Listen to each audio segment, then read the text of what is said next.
Magandang umaga po sa ating lahat at tayo pasalamat sa Panginoon at sa ating pagising dahil isang araw na naman ang nadagdag sa ating buhay. At tayo mag-ingat doon sa mga kawatan, lalo na doon sa mga nagpapajikas, pag kayo nalingat at ay di bigla mo wag lalaho na lang yung cellphone. Kaya pag hindi nyo kilala yung mga nagpapadika sa inyo, ay maging aware po tayo. Kailangan po, ingat po lagi tayo at baydingan naman po ako sa halaman na nainan at ito yung umaga ay di nakakatanggal naman ng stress pagka ganito. May doon kahalamanan na natatanaw man lang. At yung ibang halaman ay pinaglilipat ko. At meron akong nakita na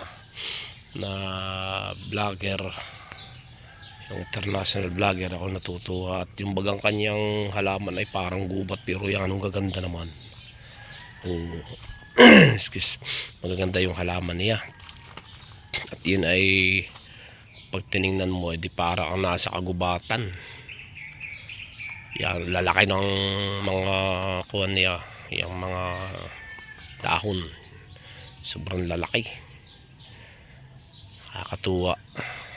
Kaya marami din palang klase ang style ng paghahalaman. Papakita ko nga pala dito yung aking paboritong kuwan,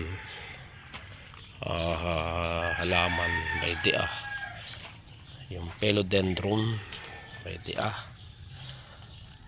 ayan, by day. At saka ito namang isa ay putos, golden putos yata ito, variety naman siya.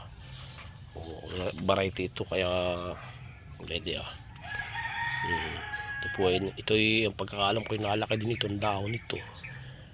Ito nakapit sa kahoy, kakapit ko din sa kahoy ito pag lumaki.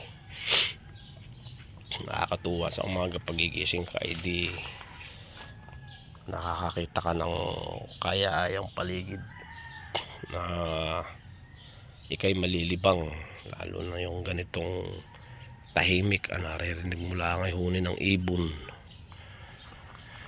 Ay di bukas na muna ako maghalaman ng umaga, at ako naman ay magtatrabaho na uli. Ay maraming salamat po sa ating lahat, at naway lagi tayong malakas upang lagi tayong maging fit sa ating trabaho sa araw-araw. Muli po ay marami pong salamat, Panginoon. Ingat po tayo lagi at God bless po.